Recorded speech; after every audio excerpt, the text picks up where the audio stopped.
I've played a lot of Diablo Immortal. I've talked about a lot of Diablo Immortal. I've been in the community of Diablo Immortal, and I think I've come to a conclusion on sort of my review of both what Diablo Immortal is, what it's good at, what it's not, and how to enjoy Diablo Immortal, which is sort of the focus point of this video today. So either if you're new to the game and you want to know how to play the game to the most in terms of enjoyability, or if you're a veteran of the game or kind of curious of another veteran's review of where I've ended up on my opinion of the game overall after everything's said and done, that's what this video is today. Let's get going. So, ladies and gentlemen, without further ado, how to enjoy Diablo Immortal, let's go. To help me with the points in the conversation, I'm going to both log in and use the game, as well as I have here in front of me a paint. A little bit sick today, so I'm going to use this to help me keep track of my thoughts today. And I will start with a nice little smiley face. Oop, he probably needs eyeballs here. He's going to creep us out a little bit. Okay.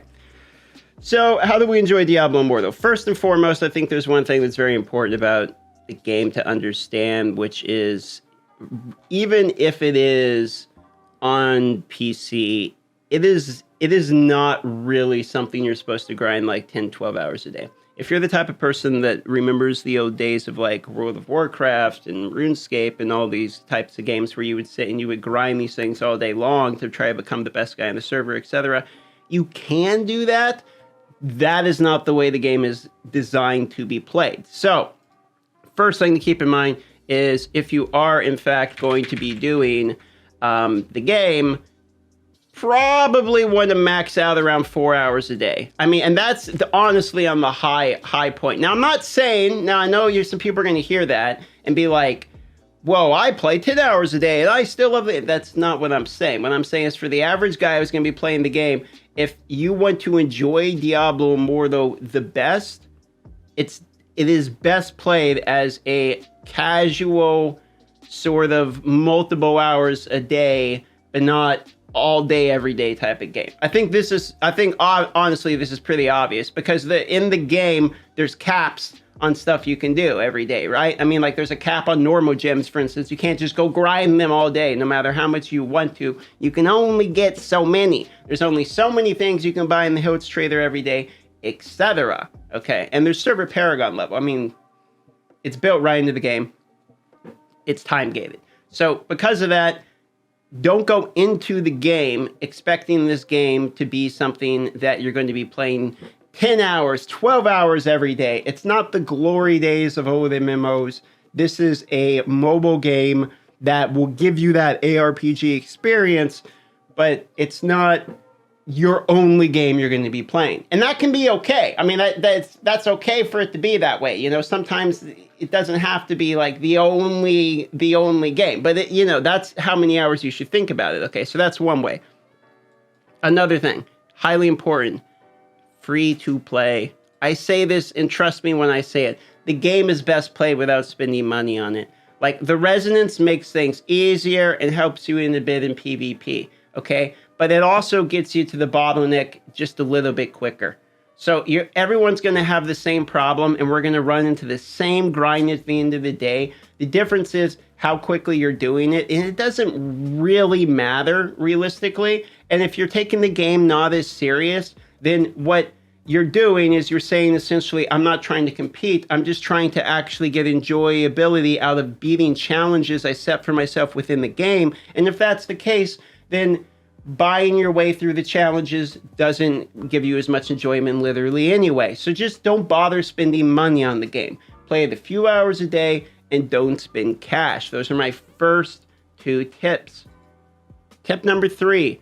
Don't be shy to try other classes. Okay, one of the coolest things Blizzard has done in this game, in my own personal opinion, and probably the best update yet, is adding the class change system. I expected it to cost money, etc. It's not. It's free weekly. They also did a good job of letting the essence system be used.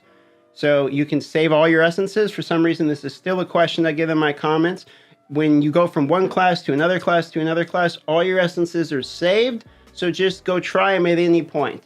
It's actually a really enjoyable part of the game. So even while you're leveling, just try a new class every week. I do recommend staying within strength intelligence, because one of the stupidest things in the game is when you swap from strength to intelligence, your set items, for whatever reason, don't really work that way. You have to refarm that. But you definitely do want to try new classes, especially while you're leveling and before you get to Hell 5. Because once you get to Hell 5, you kind of want to have figured out what class you want to play for the longer term. So that way you can either farm those strength or intelligence set pieces, again, because of the way the essence transfer system works. But point number 3 for me for enjoying the game, absolutely try multiple classes.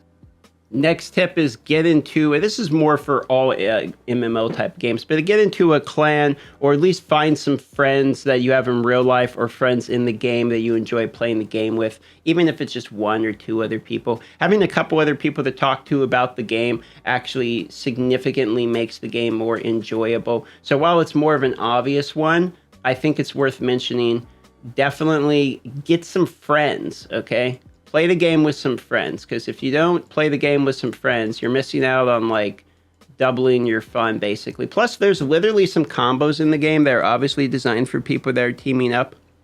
Things like the Crusader Beam, the Wizard combo, the Necro Beam with the Wizards. But the fact that there's Firestorm combos that can trigger off each other. There's combinations in the game that synergize with communication in particular. So that also helps. Plus, the large part of the game is the whole Immortal Shadow system, and then it really helps to have some friends because you guys got to work together. Probably my biggest tip, though, in all honesty, is don't rush the game. Don't log into the game, and then as soon as you get there, feel like where you want to be is all the way at the maxed out difficulty, at the maxed out combat rating, trying to beat the last challenge rift. I've played the other Diablos, and normally the goal is to get to in-game quickly, but the thing is, with this game, like, getting to in-game almost means it's the end of the game. What you actually want to do is enjoy the journey for what it is, which means you don't really need to constantly think about maxing out. Just play through the game and enjoy the really good WASD movement if you're on the PC. Enjoy the smoothness of the combat and the build as you get it. And just enjoy the unlocks as you get it, trying new legendaries, etc. Play it like it's an arcade game. Play it like a hack and slash, because that's really in reality what it is. It's closer to a hack and slash than like a builder game where you're building these really unique builds and stuff. It's less of a thought process experiment and more of like Teenage Mutant Ninja Turtles, where you're sliding in the quarters in the arcade game. That's what it feels like to me. And it's not necessarily bad. It's just not what we're all expecting in terms of builds. So if you focus on getting to the end game and then expect the end game to be about all these different unique builds and min-maxing your character, you're going to be disappointed, because that's not what it's about, and you will have missed the point of the game, which is the journey of the hack and slash.